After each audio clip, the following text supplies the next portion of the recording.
So this is our next iteration and installment of having panel discussions regarding COVID operations at different places around the country and different people's experiences. And I think a lot of places around the country have gotten to the point of plateauing and beginning to talk about the process of re-expansion and restarting surgeries and normal operations. And so we've gathered a few folks to talk specifically about those aspects. And so I'm going to let everybody just introduce themselves and talk about who you are and where you're from, but also exactly where your community is in terms of the whole curve and the process. So Martha, why don't we begin with you? Thanks. My name is Martha Ingram. I am a research scholar at Lurie Children's Hospital in Chicago and at Northwestern University. And we believe that we are at a plateau in Chicago. So we're certainly seeing lots of conversations about change. But my role today is, in a bit, I'll go through some of the updates to the APSA open access sharing document related to this topic. Okay. And Grace? Hi, I'm Grace Mack. I'm at the University of Chicago, Comer Children's Hospital. I'm the medical director of the operating room there. And just like what Martha said, I think we are hoping at least that we're in the plateau phase, maybe a little bit decreasing, but certainly at least not rapidly rising like we were a couple of weeks ago. Okay. And Mark?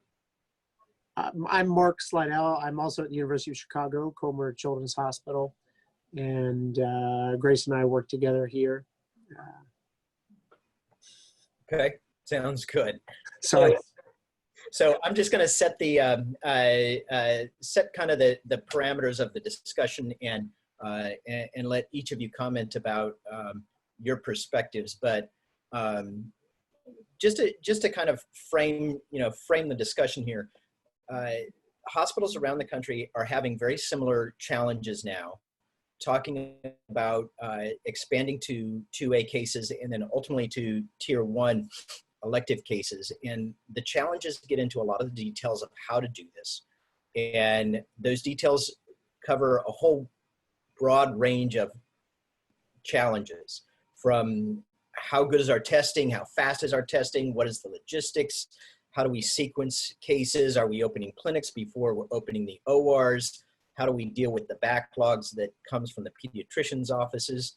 And overriding all of this is, of course, American College of Surgeons and Children's Hospital Association documents talking about what are tiers of cases and what is elective and what is urgent. And to be truthful, every community is different and every hospital is different, and everybody's trying to incorporate those things into the practical logistical challenges.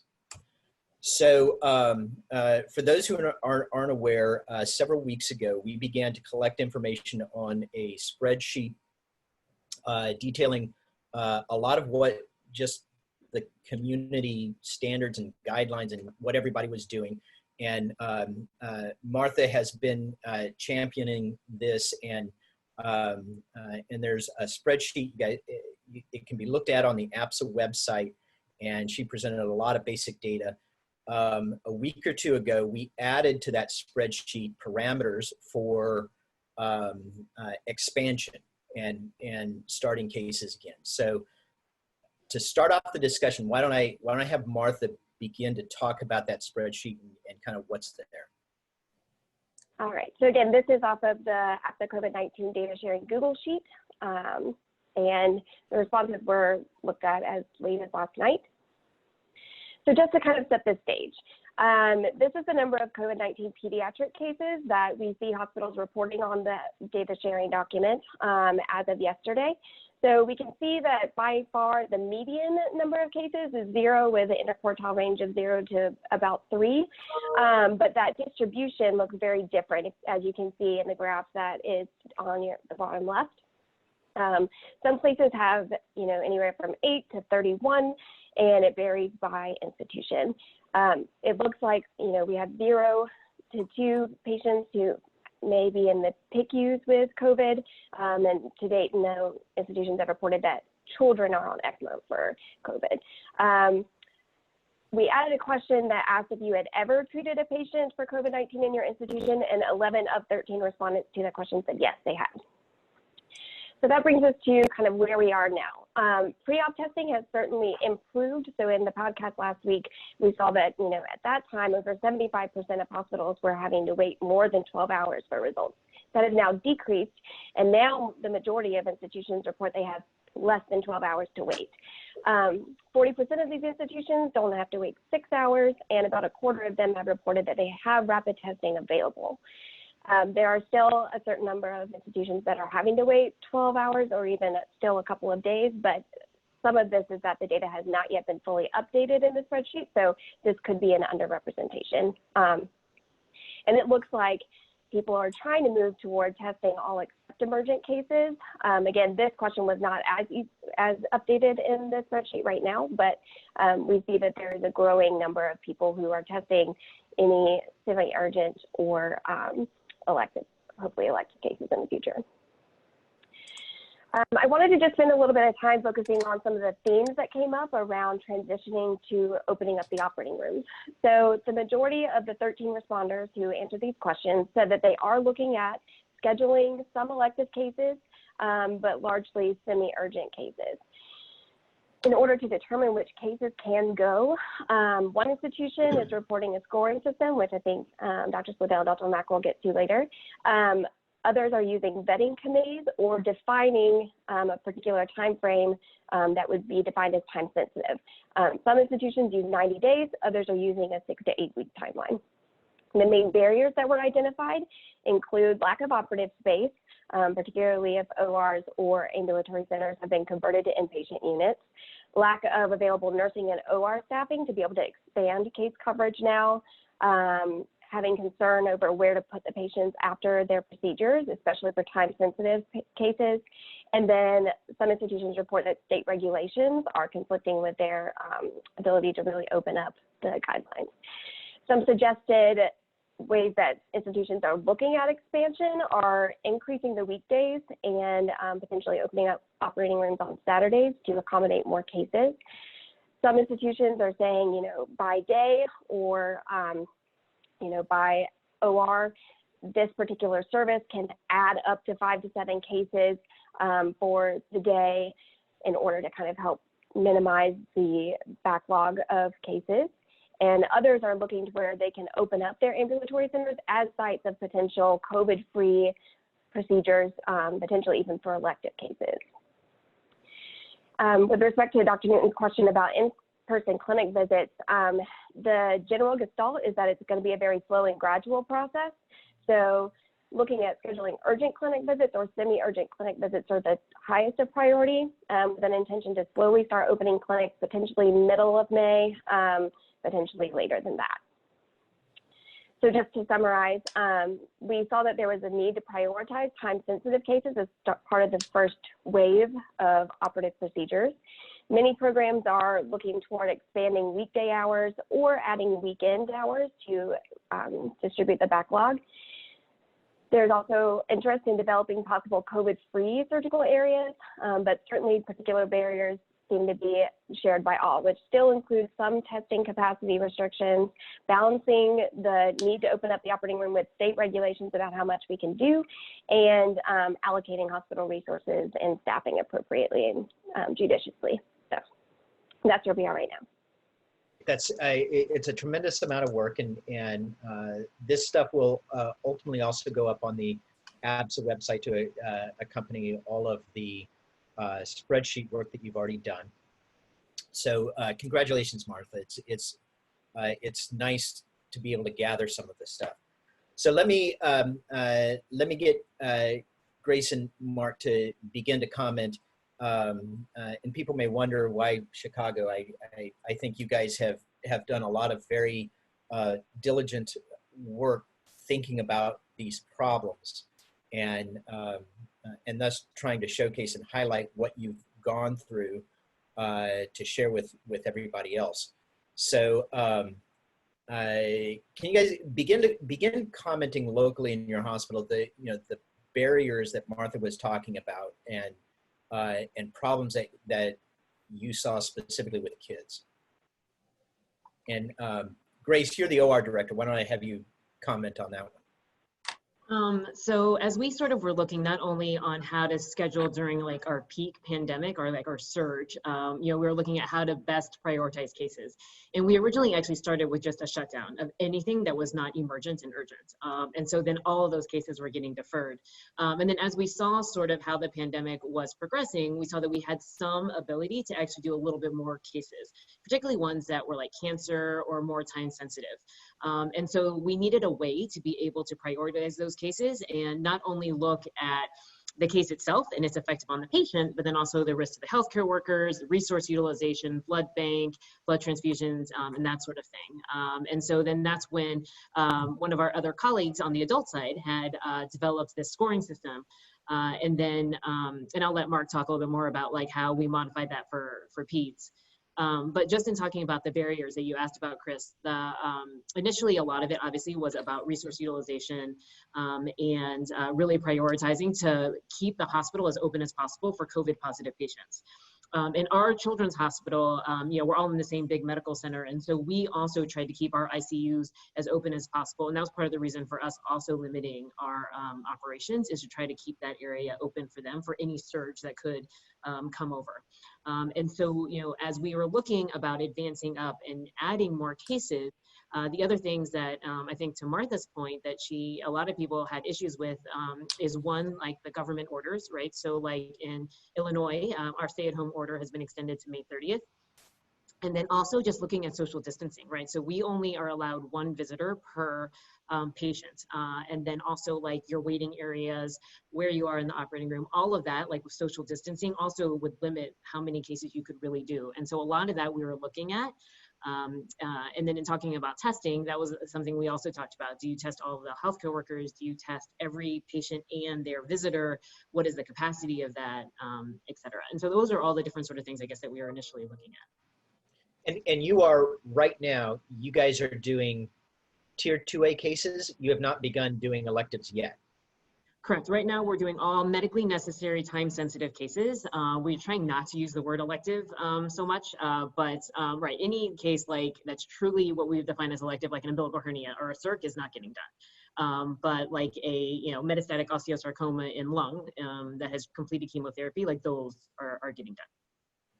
Okay, sounds good. And then Mark, why don't I get you in to describe the how the scoring system kind of evolved and what it is. Yeah, so I think the pandemic really forced us to reconsider the concept of elective or urgent surgery and had to redefine what that word meant in the context of the resource constraints we were facing, the risk to healthcare workers and the risk to patients. And so we've really gotten away, as Dr. Mack said, from using that term elective, and we were really focusing on the time sensitivity of a procedure and the medical necessity of it. And I'm using the term procedure because we're really referring to everything from operative cases to EGDs and bronchoscopies, any procedure that's going to require some form of sedation and increased risk of exposure to healthcare providers and potentially to the patient. So one of our adult colleagues at the University of Chicago had started to develop a scoring system for adult patients to try and triage and prioritize these patients. And he had tried to look at a number of factors we don't usually consider, or at least we may consider, but we're not as overt and objective about how we consider it. And so he broke that down into looking at three factors: the procedure being done, the disease process that we were dealing with, and then patient factors, so patient risk factors. And as we looked at that scoring system that he was developing, we realized that it would really need to be modified for children. And so the next thing we did is we worked with him to try and modify that scoring system so that it would work with children. Originally, his scoring system was for patients up to over the age of 20. And we quickly realized that it just made his scoring system too unwieldy, and that really the situation for children was too unique to try and rely on a universal scoring system that would work for both adults and children. And then another key factor for us was in the adult world, this is really mostly being applied to outpatients, people who are not currently in the hospital, who have time-sensitive surgical needs that are not being met. And we really wanted to allow this system to accommodate, say, an infant in the NICU who had a need for a G-tube in order to get home, or inguinal hernia repair, or some other procedure that maybe was not urgent, but would make a difference in their recovery, or make a difference in how quickly they could be discharged. So that was also something that was different, was incorporating the idea of a patient who was on the verge of discharge from the ICU into the scoring system. Okay. And so if I understand the system correctly, and please explain, the patients or the disease process or various circumstances adds up to a score. If the score goes over some critical level, then they are deemed should not be put in the operating schedule. And if it's low enough, then they're low risk, they would go sooner. Am I saying that right? That's a good start. I think it's very important to emphasize that this is not a risk calculator. We're not trying to really calculate the risk. This is more of an index score to use in comparison to other patients who also have surgery that we're trying to get scheduled and get done. The score itself and the cut point is variable in the sense that in the beginning, we may have a big backlog of procedures that need to be done. And so we will really prioritize the procedures that seem safest and the lowest risk, the most favorable surgical risk for a patient, risk to personnel, and the least amount of resource utilization. So someone who is unlikely to be admitted or need ICU care. So we're trying to prioritize those patients over patients who they may need to stay for 3 or 4 days after surgery. But I think one of the key points is not that there's a cut point where this patient's too high risk. It's just that it is an index to compare patients and help you make a decision about who to prioritize. And that number that you choose, it will change as that backlog changes, or if we have a second surge in cases. So that number is meant to be able to shift. Yeah.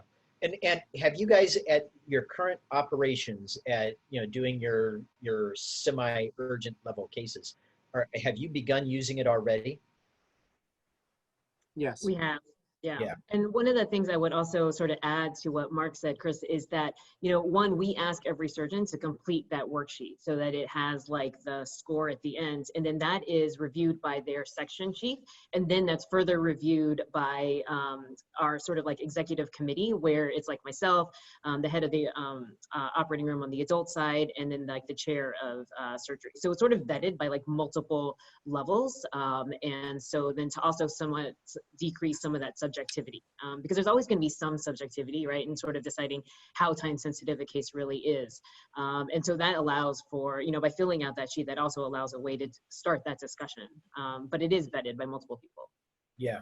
And I think you kind of answered my next question, which is operationally, you're using this at the level of the clinics, not in the operating scheduling operations office. Each individual division and surgeon is prioritizing their own cases, and then it goes up through a hierarchy to determine who goes first. Correct, right. And then that way we can decide based on, once they've submitted their sheets to first their section chief and then on up, then we actually schedule it into the operating room itself. One thing to note too is that we don't do this for add-ons, right? So like a trauma that comes in that has a femur fracture that's going the next day, that doesn't count because that's part of an emergent or urgent. Right. And I guess, expanding that thought of where you use this and how you use this. So have you found that your backlogs and problems is in kids that were canceled 6 weeks ago and are just waiting to get on the list? Or is your backlog problem even before that of kids trying to get into clinic because, gosh, the pediatrician's office closed also? And you know, are you pushing this out to the pediatrician's office so or the families or the parents, or you know, what's the level of communication in the community that you're pushing this out to try to ease the flow through the whole system? I don't think we've really pushed it out into the community as much as the community of surgeons. I'm not sure that a pediatrician would, I don't think they would find as much utility for this as we would. When they're sending a patient to be evaluated, obviously one of their main questions is, does this patient need surgery? And if so, how soon? So we might use the scoring system to feed back to them why we've decided to hold off on doing an umbilical hernia repair. We may feed back why we've decided, well, this patient who had an incarcerated inguinal hernia, we're actually going to wait a little longer than we might usually wait because they're stable and they're doing just fine. So we might use it to feed back to them in that way. But I think it's primarily a tool for those who are doing the procedures and scheduling the procedures. Okay. I think also, Chris, I would add to that, to your question about the backlog. Most of our backlog cases are exactly what you said initially, that they are mostly cases that were to be done in March or April that got deferred. That's most of our backlog. And I think our leadership has actually done a pretty good job of trying to keep our clinics running. So we've been doing all virtual clinics to try to help, so that you're absolutely right. That's the other second part of that backlog, right? Is that you're not getting some of those patients to be scheduled because you're not seeing them in clinic. And so we've tried to ameliorate that some by doing a lot more virtual clinics. And a lot of our communication, like what Dr. Slidell was saying, is very much about going out to the community and explaining why we are doing some surgeries and why we're not doing some surgeries. But I think one of the other messages that we've really been working on is the safety of doing these procedures. Because I think one of the other barriers that, you know, sort of going back to Martha's slide set, is that a lot of people don't want to come to the hospital, right? They're worried that it's not safe. They're worried that it's full of COVID. And so because of that, utilizing this scoring sheet is also a way to sort of say, we are very selective in like the patients that we think should have surgery done at this time, and these are the reasons why. And helping to sort of spread the word that it is okay to come to the hospital, that it is a safe, you know, safe place. Yeah, and I think that's getting a little bit into what I was hinting at, is the PR aspect of this, and using this as information pushing out at a lot of different levels. And it seems that it potentially could be very effective for that. Now, as Grace is the OR director, if you are, I'm guessing that you guys are beginning discussions somewhere in May or early June to open up your elective schedule. Are you already contemplating alternative block times and different hours in the evenings and Saturdays and Sundays and things like this? Absolutely. One of the things that we are doing right now is that it's a graduated increase in the amount of rooms that we are running. And so as we reach 75% utilization of the rooms that we have, then we will increase, we'll continue to increase those rooms. And then depending on that, then we would increase to either go later in the night or do like a Saturday or a Sunday. And that's been across the institution, both on the adult side and the ped side. And so the scoring system, I'm guessing that you have done some preliminary work of looking at your scheduled backlog and applying the score. Is that then impacting how you're arranging your block time 2 weeks from So right now we've actually gotten rid of all of our block time so that we can basically get all the backlog of cases in as best we can. And then as we have gotten most of those backlogged cases done and we're looking at more, I guess, of the less semi-urgent cases, then that's when we're talking about giving people back some block time, but it won't be like what we had before. We're very much trying to keep it so that the more cases that you have that you need to get scheduled, you get on, as opposed to like, this is always your day on a Tuesday morning. So I could give in surgeon or service. Okay. And one of the keys was that in the process of developing this, it wasn't just for pediatric general surgery. So Right. we brought in people from plastic surgery. We had people from ENT and urology. Other surgeons look at this and score their cases as we evaluated the system. And the one thing that's been very nice is it really has been successfully applied across specialties. So even specialties we didn't enlist in this conversation, say orthopedics or gynecology on the adult side, especially where they have a higher volume, they've really found it useful, and they found that they can make this work, and it does seem applicable across specialties, recognizing that every specialty is highly individualized as far as what their patients are like and what their procedures are. Okay. And the tool has, have you guys pushed it out to your public health, whether it's county or state or your local government agencies? Are they, do they know about it? Are they on board or I presume lines? So on the, our pediatric score is, we've developed a manuscript and it's been submitted. So it's being considered, but on the adult side, where it's already been published about 2 weeks ago, it's actually been adopted more broadly. So there was a statement, the American College of Surgeons mentioned it in a joint statement with AORN and also the American Hospital Association, that this was a good model to use going forward for case prioritization. So our hope would be once the manuscript has been reviewed and hopefully accepted, that we can similarly publicize it in that way. Okay. And then, so let me ask about two kind of considerations that I don't know are part of the score, but I'm interested to hear your thoughts about. And you said that a lot of this development was to take the adult algorithm and redesign for pediatric specific issues. And I so applaud that.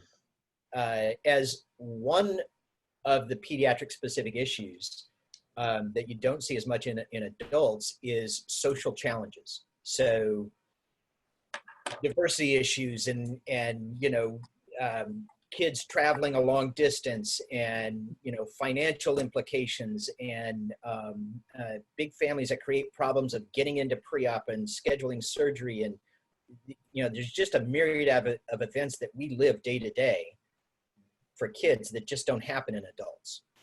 Is this part of the scheduling thinking? I think as a pediatric surgeon, it's always part of our thinking.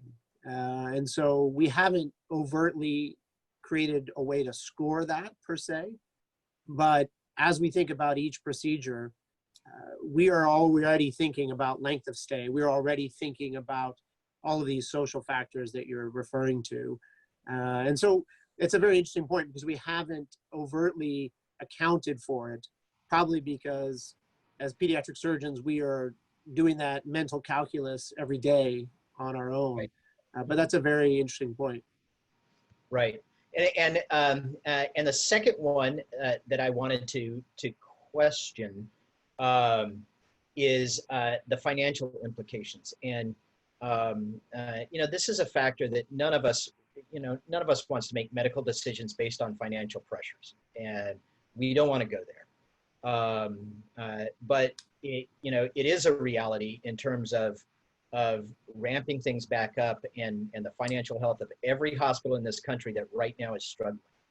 And okay, the truth is that certain things like doing 50 ear tubes in a day is financially advantageous. Okay, there's some motivation to make those things happen.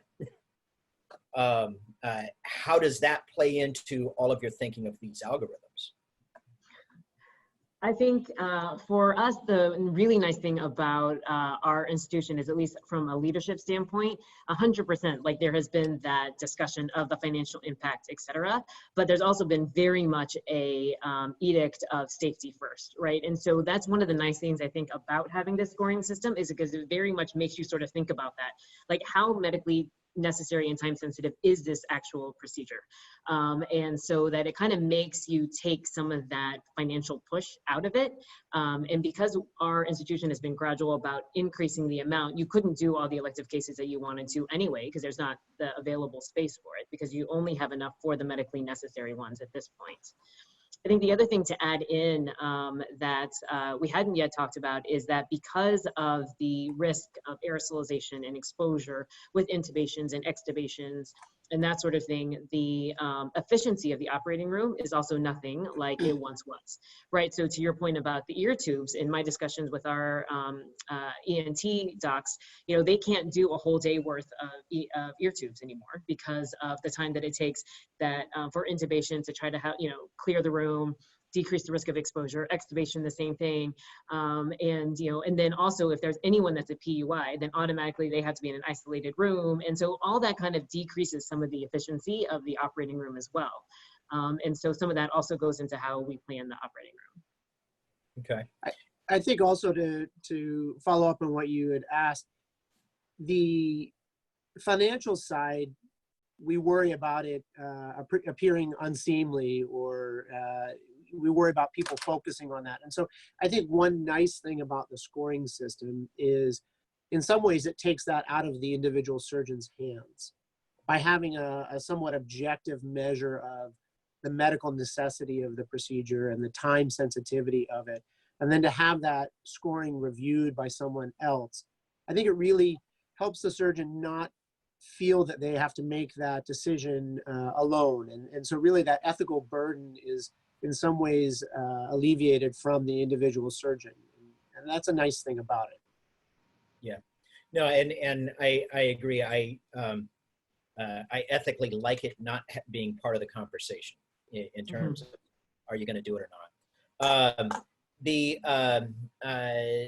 Now several states and ACS and several societies and entities have put out some guidelines of, to be able to do elective procedures, your hospital community must have XYZ. So you got to have stable numbers. Your curve needs to have plateaued. You have to have adequate PPE. You have to have adequate staff. You got to still have the social distancing. And Grace, as you were talking about, this plays into efficiency tremendously. A lot of the hospitals I've been talking to, still the PPE discussions remain occasionally a big problem of discussion. So, and some of the discussion revolves around, if we're bringing in asymptomatic kids, do we trust the test? Do we still need to do full PPE if we don't have a test within 24 hours? Are we going to blow through all of our PPE as soon as we ramp up these, the cases? It becomes this whole realm of discussion. So how does this play into your score and your calculation and your schedule? I think for the use of the PPE, one of the nice things that we have is that we have a UV disinfection room. So that's allowed us to disinfect masks so that you can use them actually between 4 and 6 times total. So like 3 to 4 disinfection cycles. So that's allowed us to preserve a lot of our own PPE. For any patient that is not PUI, so not being tested for COVID and that sort of thing, what we've done is actually just use standard surgical masks, with the exception of during intubation and extubation. So the new process that we've had is that during intubation, only anesthesia and maybe like the circulating nurses in the room in like their full PPE, N95, the face shield, et cetera. And then everyone stands outside the room. And then we wait about 10 minutes so that the air cycle in the room can go a few times, and and then everyone comes back in, and then we do the same thing for extubation. So that's allowed us to preserve some of our PPE. But it, like you said, it does decrease our efficiency. Now, are you trying to do testing on every pre-op patient? Yeah. So not yet. That we are moving towards that. Right now, we're doing it for select patients if you think that it will change your operative plan, or if you have a high index of suspicion. But obviously, anyone that has any symptoms, we're not doing. But we're moving towards having all patients and one visitor tested preoperatively. Okay. Mark, you were going to say? I was just going to say, I think that the point you bring up about resources is important, because resources obviously have changed a lot for every institution during the pandemic. And, you know, we hope that in the fall, this is not an ongoing challenge for us if there's a second surge. But I think the one thing that's nice about this system is it allows you to calibrate and move what index score you consider to be acceptable for proceeding. So if you become more resource constrained, then you can shift it to a lower number, and you can say a score over 40 is too high right now, whereas a week ago we had decided a score over 50 was too high. So I think it really allows the hospital leadership and surgical leadership to determine those threshold scores over time, and it brings some transparency to that decision-making process. So it's not like you're just targeting ENT and saying you can't do any tubes and adenoids right now, but these are the reasons why we've decided to limit those procedures at this moment. So resources is part of the score. Absolutely. Resource expenditure. Yeah. Yeah. And that's not just PPE, but also like blood transfusions, ICU admission, and that sort of thing. Okay. So in some respects, this is, and I don't know how familiar you guys are with crisis standards of care algorithms, but this is disaster management speak, where, you know, allocation of resources is, you know, is based on the greatest good for the biggest population. So we are no longer in the scenario where we're even thinking those things. However, as we're coming out of it, in some respects, this is similar thinking. The most resources for the most patients in the fastest amount of time. Yeah, we don't ask you to, in the scoring system, to count how many N95 masks you have available for this week and next week, but all of the variables sort of take that into account. For example, what is the length of stay, right? That inherently asks how many people are going to be caring for this patient over several days, or is this an outpatient procedure? Will this patient require the ICU? What is the likelihood of that? That inherently is much more resource intense. As Dr. Mack said, what is the estimated blood loss? Will you anticipate transfusions in a setting where we may have a platelet shortage or FFP shortage from day to day? Those are important questions. And how big is the surgical team? If you're doing a multidisciplinary case where you have to have 3 different services come in, it's not just the resources that are being consumed, but you're also exposing more people to a potential COVID positive patient, be it the patient, or it could even be someone in the room who's asymptomatic. So it's a more holistic approach to accounting for resources without being really specific about how many events, how many masks, etc. Yeah. Well, And I would add to that. Oh, sorry. No, go ahead, please. I was gonna say, I would also add to that one of the things, you know, kids are definitely more asymptomatic COVID positive than the adult side, right? The adults we know can be much more severely affected. And I think that was one of the other things we also wanted to take account in our scoring worksheet was the asymptomatic patients. And are you putting them at a possible increased perioperative risk because of either underlying lung disease, heart disease, immunosuppression, any of those things? You know, we've seen from the adult side that particularly cancer patients that are being operated on have an increased risk perioperatively of having increased complications, et cetera. And so that's one of the things we also wanted to put into our thought process in terms of how we schedule these patients, because if someone is, for instance, a cancer patient, you know, could you potentially do another round of chemotherapy versus taking them to the operating room where that potentially has an increased risk of complications? And so we did make sure that that's also in there. And particularly, I think that's true for kids where there's a much higher incidence of asymptomatic COVID positive. Yeah. And just to piggyback on that, the advantage of this is that a lot of the information we have today, we didn't have last week. Mhm. But this allows you to adapt to changing information, to the changing environment. For those cancer patients, a week ago, we might have said, oh, we think there's elevated risk. We can't really quantify it. We don't really have good data yet on this. And so we might say, oh, the impact of a 2-week delay is insignificant, but a 6-week delay is significant. Well, that information may change, and we may score a patient differently today than we would have last week. And that's okay. I mean, this is an attempt to help us make the best possible decision with the information at hand. Nice. Well, you know, you guys have done such tremendous work with it, and it was very thoughtfully done, and I give you tremendous kudos for putting it together, and I'd like to see it roll out broadly so that we can see how it works.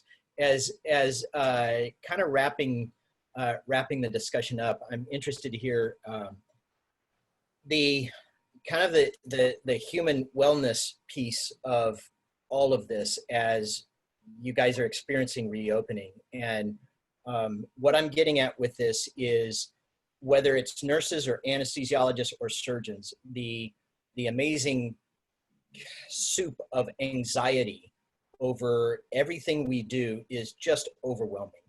And everyone's got, a different story about what is making them nervous, whether it's COVID itself or whether it is the financial pressures of not having cases and being furloughed because you're a nurse, or your RVUs are now nothing and you've got to do it, but oh my gosh, I've got kids at home. How do I deal with going back and forth and opening with family, and what's going to happen with our time and our call schedule?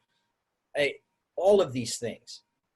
How is your staff, embracing this, or is this tough? I guess I'll answer first. I think it is 100% what you just said. Like Mark and I have talked about this so many times that, even though we're not nearly as busy as we usually are, right? You're not operating in the OR all day long, plus running traumas and having a huge service.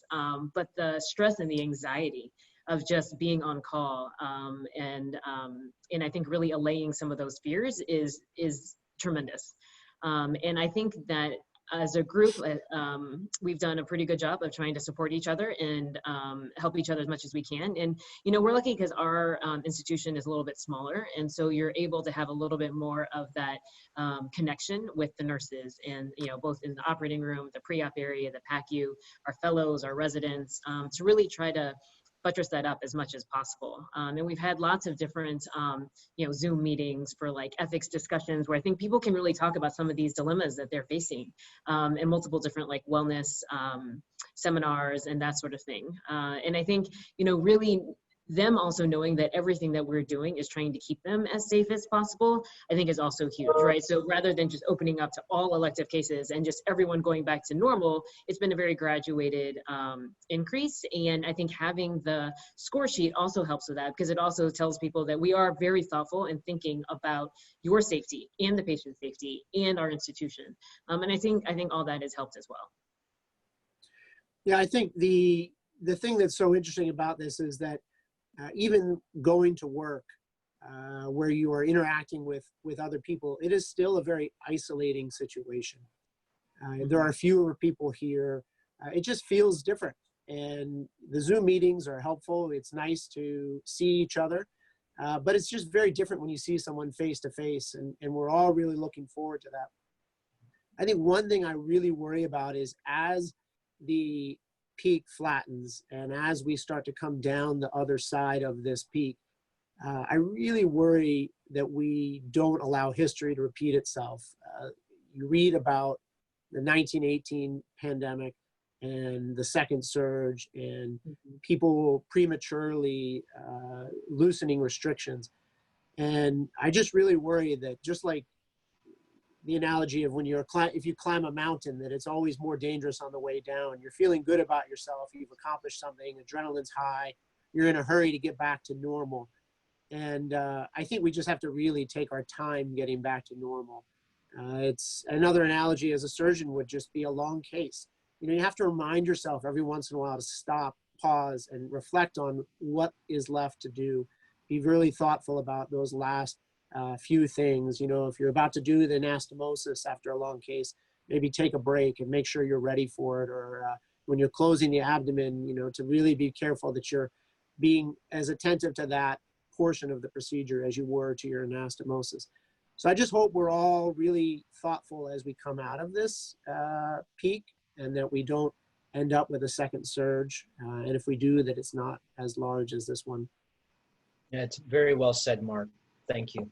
So, all right, let's wrap up. And Martha, I particularly want to thank you again for bringing data into this discussion. And I look forward to that sheet being, more complete across the whole country, and looking at how we all do this kind of the same way and together. So keep plugging it away at it. Thank you.